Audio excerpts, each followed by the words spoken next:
Kung setting ng pagpupulong, makikita ang babaeng opisyal at iba pang miyembro.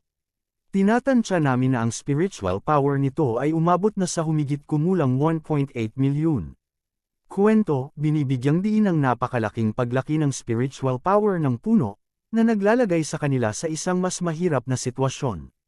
Ang demonyong puno na ito ay marami nang napatay sa ating mga tauhan at kahit si General Lee ay napatay din sa labanan. Pero ang mga sinaunang mandirigma ay walang paki sa lahat ng ito.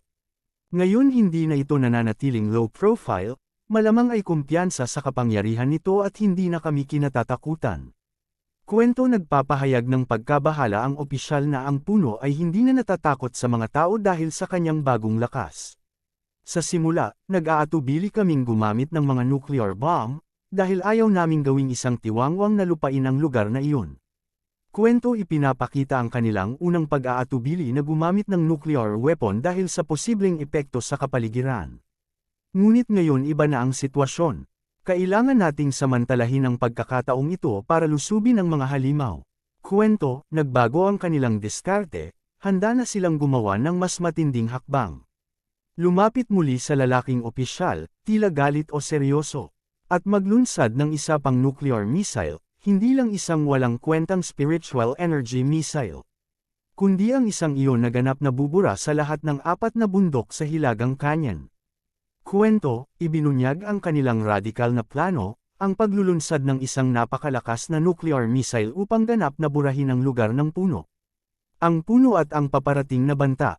Isang malaking, tila sinaunang istrukturang puno na may malalaking ugat ang lumilitaw sa isang malabo at maulap na tanawin.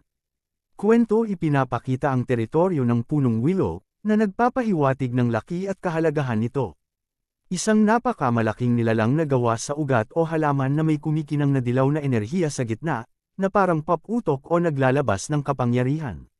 Kwento, ipinapakita ang isang mutated na nilalang na konektado sa puno o isang bahagi ng ebolusyon nito, na nagpapahiwatig ng patuloy na pagdami ng malalakas na nilalang sa paligid ng puno.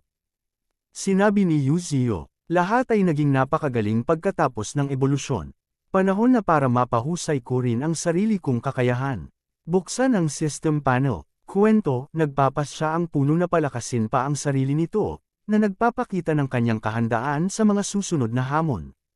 Mga kakayahan, Thick Mist Diffusion Antas 3, Illusion Antas 2, Mutated Branches Antas 3, Mutated Tree Roots Antas 3, Earth Element Antas 3, Willow Leaf Knives Antas 3, Green River.